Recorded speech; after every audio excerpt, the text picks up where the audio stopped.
Hi everyone, this is Michele Garber and I'm the host of the Nip Tuck Talk Show, Be Beautiful, Not Botched. Today's episode features Dr. Karen Horton, who is a board-certified plastic surgeon located in San Francisco, California. This is a pre-recorded episode and we're going to be discussing some of the controversies surrounding double mastectomies. And I'd also like to give a shout out to Deepbody.ca. We have partnered with them. I'm very excited about that. So please check out Deepbody.ca. Deepbody features health and wellness and beauty and videos and articles and podcasts. So please do check it out.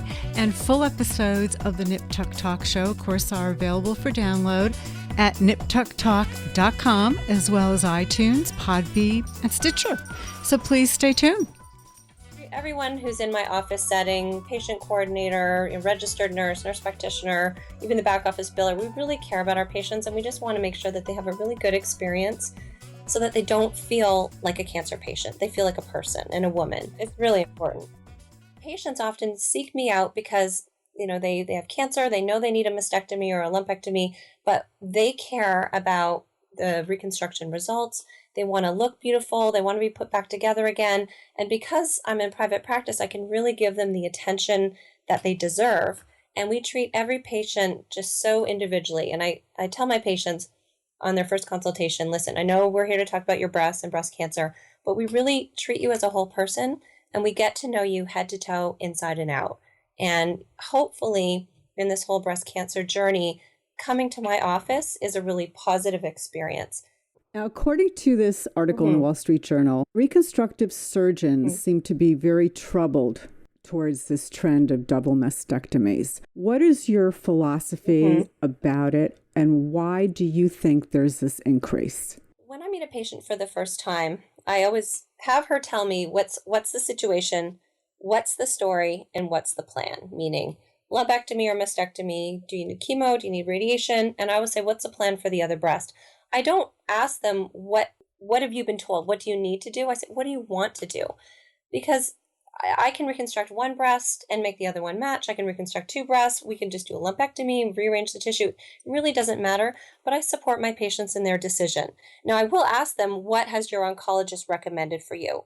If they say, we really think you need a mastectomy, we don't think we can get clear margins, I say, well, what do you think, doctor? I said, well, listen to your oncologist. You should really do a mastectomy. But if they're told, well, you can go either way, maybe you can do lumpectomy with radiation or a mastectomy, depending on their age, depending on their family history, the details of the cancer, I think that really dictates what is recommended by the oncologist. But the main question I ask my patients is, what do you want to do? What makes sense to you once you have all the information? But I support them in their decision. And the decision to have a bilateral, or meaning both sides, double mastectomy, it's really a personal decision. Some patients, if they've decided to go that route, I ask them, well, why have you made that decision? And they say, well, I'm only 40. My mother had cancer. Even though we've been tested for the BRCA gene, the BRCA gene, even though it's negative, I still feel most comfortable doing that.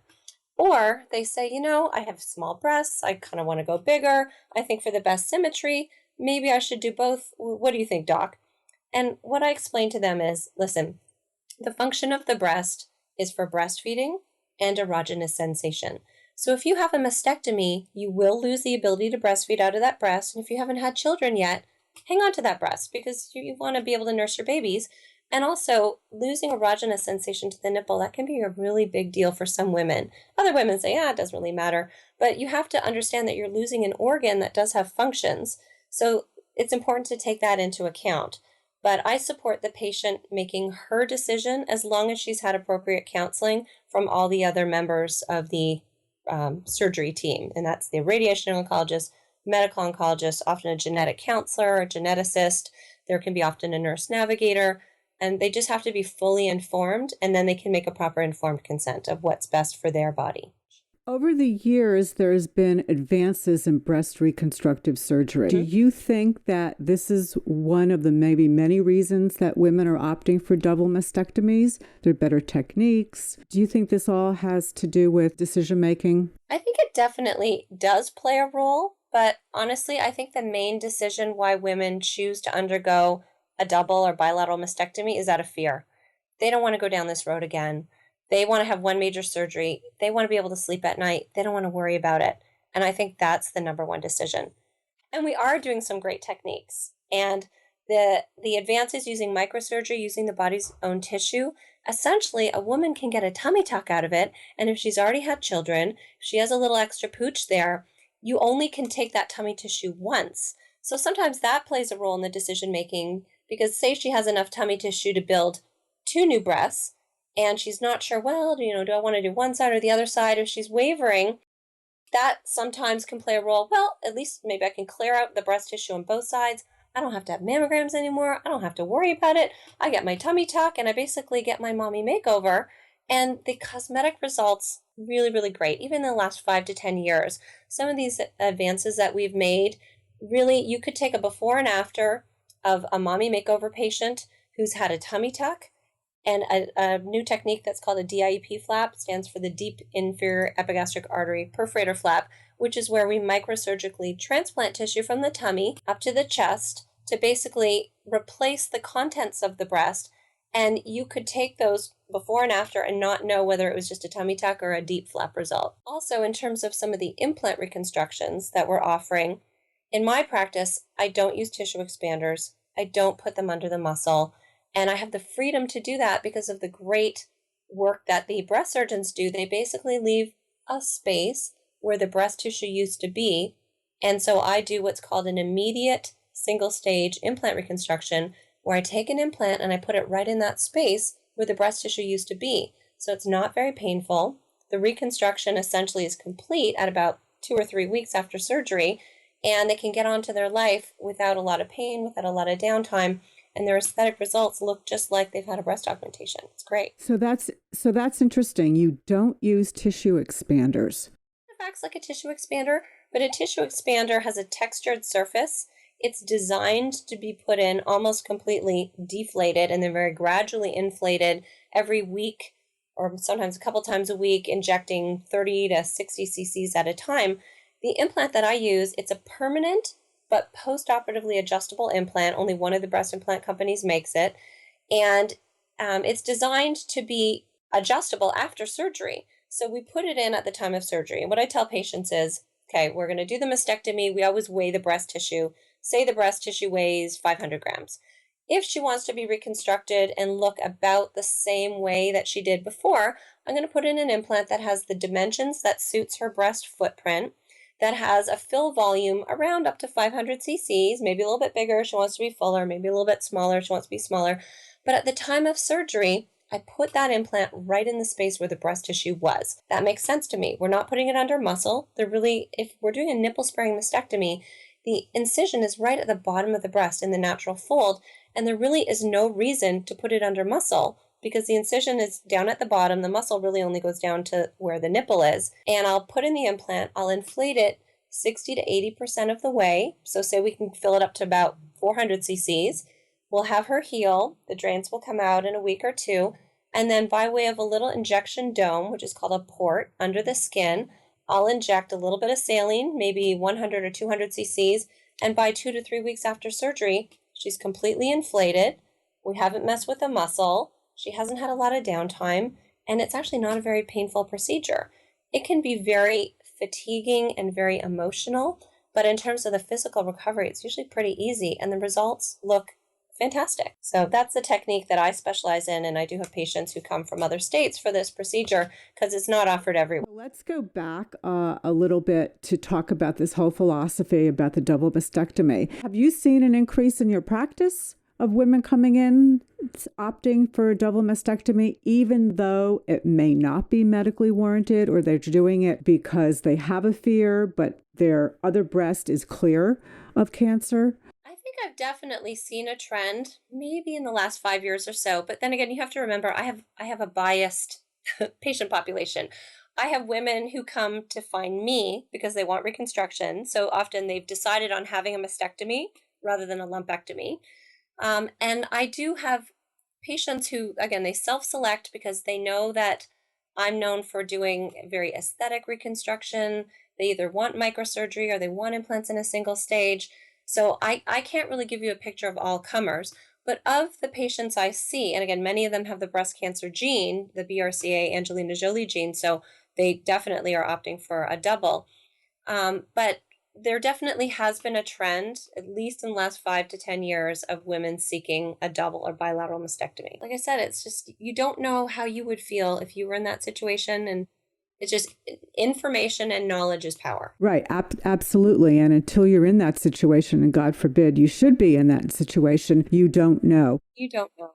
Now, you mentioned earlier on nipple-sparing mastectomy. What do you mean by that? So nipple-sparing mastectomy, originally, maybe 30, 35 years ago, there was a trend towards doing a subcutaneous mastectomy. And the techniques really weren't as advanced as they are today. And there was a lot of problems with wound healing and skin dying, and kind of fell out of favor. And then over the last maybe every 10 to 20 years, there's a paradigm shift in terms of breast surgery. Traditionally, there was radical mastectomy, where they would take away all the tissue, including all the skin, all the lymph nodes, even the pec muscle, and have to put a skin graft on. And then they figured, oh, we don't need to take away all that tissue. Then it kind of went towards skin-sparing mastectomy, where they would save a lot of the breast skin without doing a skin graft, but they would still take away the nipple and the areola. And then the studies have shown that you can actually keep all of the breast skin, and you can also keep the nipple and the areola tissue as long as you remove all the ducts that go up into the undersurface of the nipple. It does not change recurrence rate or survival rate significantly. So in the last, I'd say 10 to 15 years, there's been a trend towards doing nipple-sparing mastectomy. And that means you save the entire envelope or the shell of the breast, including the nipple and the areola, removing all the ducts that go into the undersurface of the nipple, sending that off to the pathology lab as a separate specimen, and getting a report, usually in about 5 days or so, that there was no abnormal cells under the nipple. And the advantages of doing a nipple-sparing mastectomy is that you have the very best aesthetics. You don't need to reconstruct the breast shape. You've preserved the fold. There's often a single incision just underneath the breast in the natural breast fold. Some other breast surgeons do it out from the side of the nipple, the areola. The breast surgeons I work with hide it in the fold. And so a woman can just look exactly the same, and she doesn't have to go through all the other stages of reconstruction, like making a new nipple and an areola. So that is definitely one of the latest advances.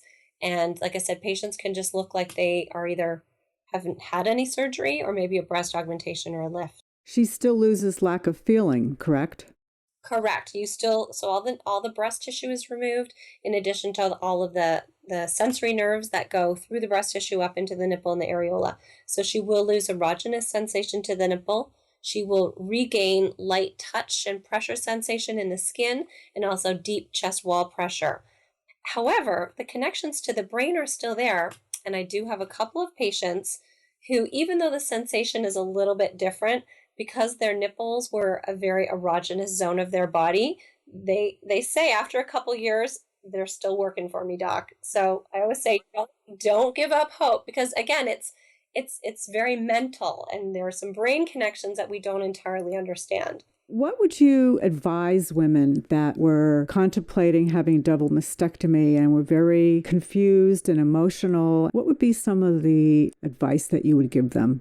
So first of all, they need to get all the information. They need to meet with their breast surgeon and maybe get a couple different opinions. What are my options? And I always tell patients, ask the doctor, if this was you or if this was your wife or your sister, what would you recommend that they do? Because often, doctors, they don't think that way. I do as a surgeon. I always think, what would I do? But not everybody does. And so that way you can get a really personal answer. And if it's like, you could really go either way, then okay, it's kind of 50-50. But get the information from the breast surgeon. If you can, meet with an oncologist before. And then there's a lot of other resources out there. The internet is really great and has some great information, but there's also a lot of fear mongering. And there are some message boards on breastcancer.org. In the Bay Area, there's a group that's called BAYS, BAYS, which stands for the Bay Area Young Survivors Group. And it's a group for women aged 45 and under. And they can just post questions, and many of my patients are members of this group, and you can really get some unsolicited opinions. This is what I did. These are the decisions I made. And I will always give my new patients a couple of patient references, and I'll try to match them with women who remind me of them. Similar age, similar stage in life, similar body type, similar aesthetics, similar cancer situation. And I say, here's my patient's phone numbers. Talk to them. They'll tell you their story. Really, there's no right or wrong answers, but getting as much information as you can in an unhurried setting. Try to take emotion out of it and just try to learn, and just maybe learn a couple of things every day. Doing a mastectomy is not usually an emergency, and so there's usually enough time to think about things, absorb them slowly. And then I tell patients, really, you don't have to tell me 100% whether we're going to do one side or both sides until the morning of surgery. So take your time, and if you're not sure, don't jump into more surgery than you need to have. If you don't have cancer on both sides, you don't need to have 2 mastectomies, but just do your homework. And if you were to make the decision a year from now or 5 years from now, you know what? I want to have a mastectomy on the other side, no problem. We could always do it another day. What are some questions that you would advise them to ask the surgeon, the reconstructive surgeon, the plastic surgeon? I would ask to see pictures of, can you show me results of when I've just reconstructed one side? What's your plan? If I only do a mastectomy on one side, what's the plan for the other breast? Also, it's important for the reconstructive surgeon to take into account, what does the patient want? If the patient is, a deflated B cup and she wants to be fuller breasted like she was before having children, that's the goal, really. And I say to my patients, your goals are my goals. Tell me, if I could wave a magic wand any way, how would you like your breasts to be? And if you want them to be lifted or fuller or smaller, that's the plan. It's important for them to ask their reconstructive surgeon, what do you recommend to give me the best symmetry? What are my options? Am I a candidate for an implant in a single stage? Am I a candidate for a flap? And if I were your sister, what would you recommend for me? And that way I really think you can get an honest answer. It's important, if a woman is seeking a microsurgical breast reconstruction, that they do their homework. All microsurgeons are plastic surgeons, but not all plastic surgeons are microsurgeons. A microsurgeon should have done at least 50 or 100 flaps, in my opinion, to be proficient. They should ask what their success rate is. And in the literature, it's 5% or less failure rate. But for microsurgeons who do a lot of breast reconstruction, their flap failure rate should be 1% or less. They should find out, how many do you do in a year? How many do you do in a week? Can I see some results before and afters? Can I talk to other patients? And really do their homework, because you don't want to be a surgeon's first or second case out in practice and they don't have those numbers. They can't tell you what their success rate is.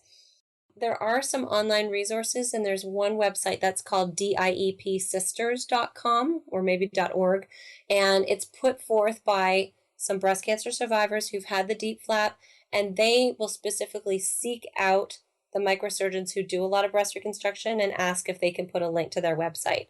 So there's a lot of patient-based websites out there, because really any doctor can advertise, put up a website and advertise that they do a procedure, but how's a patient to know?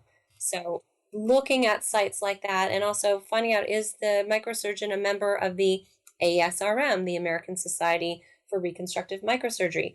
Ask around. And in some states, there are not any microsurgeons who do the DIEP flap for reconstruction. I know I've had patients who come from other states and sometimes even other countries for surgery.